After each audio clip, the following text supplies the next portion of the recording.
Hello and welcome to the Santee Church of Christ Bible Study Review, where we just look over the last lesson that we looked at previously on Sunday.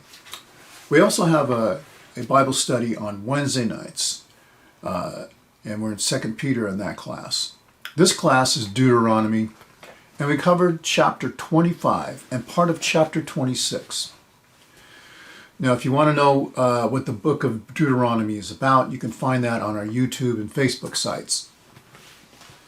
So let's just get right into it. So chapter 25 kind of ends the dispensation of specific laws for the country and for individuals. And it just kind of covers a gambit of various sundry and contingency laws, and we'll just go over those very quickly. And we'll talk just very briefly about what God is addressing.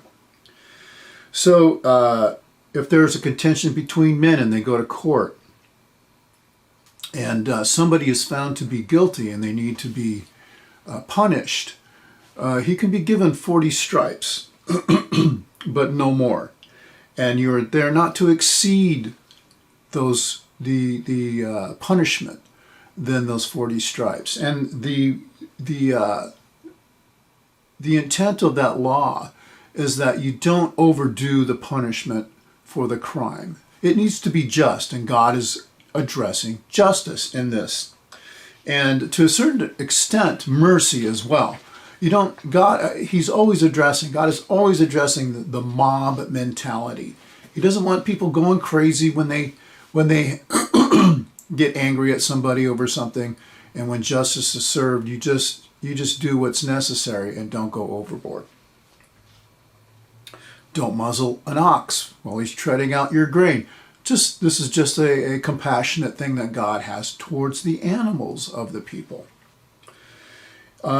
If brothers live together and one of them dies and has no son, it's up to the other brother to take his brother's wife and make a child with her.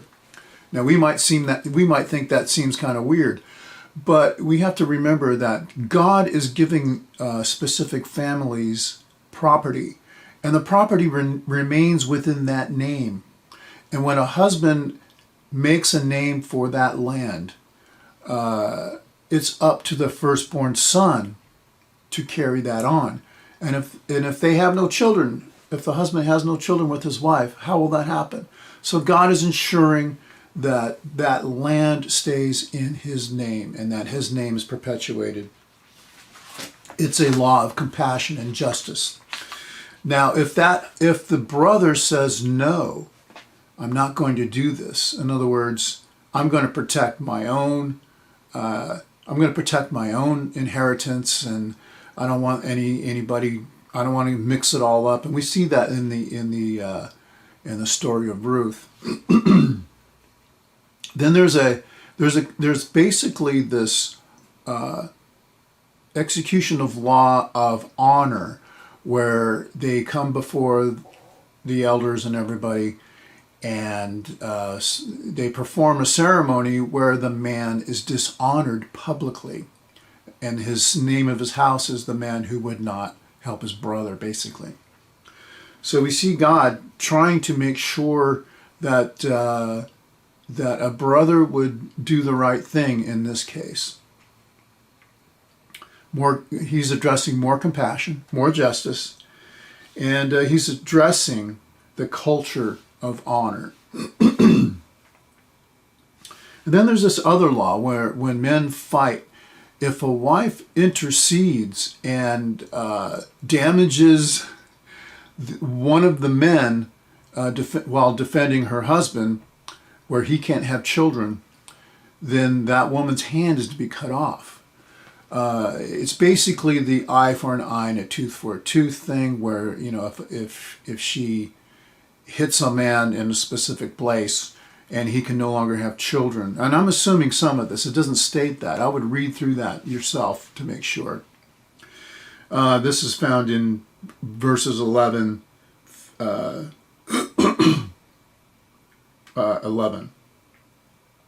and 12. So basically, if he can't produce children anymore because of what she's done to him, then she needs to have some sort of justice exacted against her. So it's discouraging women from getting involved in fights with men while their husbands are maybe getting beaten up or something. Then there are these other really quick one-line sundry laws, like don't have two bags of stone weights in your bag. In other words, don't have two different stones in your bag. One stone that everybody agrees is a specific weight, and one maybe that's lighter or heavier when it comes to your advantage when you're making deals with people. We need to remember that deals were made based on weights and measures, much like we do today. And if you're falsifying those weights, that's lying and cheating, and God is addressing righteousness in this sense, righteousness and purity of heart. And then he ends the chapter with, remember Amalek. And he says, remember what he did to you by the way when you came forth out of Egypt, and he didn't help Israel. Not only that, he attacked all the feeble ones on the back end of the tribe as it was going through that land. He says, remember that. And when you're done cleaning up the land of all the people I'm telling you to do, you need to go take care of that nation as well. So Amalek is going to get justice served.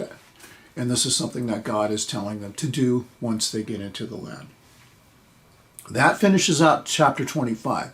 Now, chapter 26, we see God speaking about specific sacrifices and festivals, but this is because these are festivals that he's already talked about. He's expounding on it, and more importantly, he's telling them to make declarations, and these declarations are going to lead right into these next chapters that are going to address the curses and the blessings of being God's people and being in a covenant with him. So 26 verse 1, this is when you come into the land, you shall take the first fruit and make that sacrifice. And the declaration, it says, you shall say to him, you shall say to the priest, I declare today to Jehovah your God that I have come into the land which Jehovah has sworn to our fathers to give us. So this is a sense of remembering where they came from. That humility of, I was once a slave. I didn't do this on my own. God did this himself. It was all him. And so this is where God is leading him. This is where Moses is trying to make them remember where they came from and who they are in relation to God. That everything that has been done for them is just that. It was done for them. It wasn't something they did. And that extends even into Christianity today. We all know that we don't save ourselves. It's God who saves us. God is the one who died on the cross for us. In verse 5, again he says, and you shall speak before Jehovah and your God, and say, my father was a perishing Aramean, and he went down to Egypt with a few men and lived there and became a nation there, great and mighty and many. And the Egyptians dealt ill with us. So they're remembering their history, and God is telling you need to remember your history of who you are, and you need to remember who I am. Remember that it was me who did all this for you. And they need to go through and reiterate this history. And then he tells them in verse 11, and rejoice in all the good which Jehovah your God has given you. So he's commanding them to rejoice. So that's a good thing. That's something they need to understand. Not only is it that God rescued them and delivered them, but that God expects them to see their relationship with him as a joyous thing, as a beautiful thing, as something for them to be happy about. Now, there's a whole lot in there I didn't cover, but that pretty much encapsulates what we covered yesterday. And there was a big, gigantic question that came up at the very end that we're going to try and address tomorrow.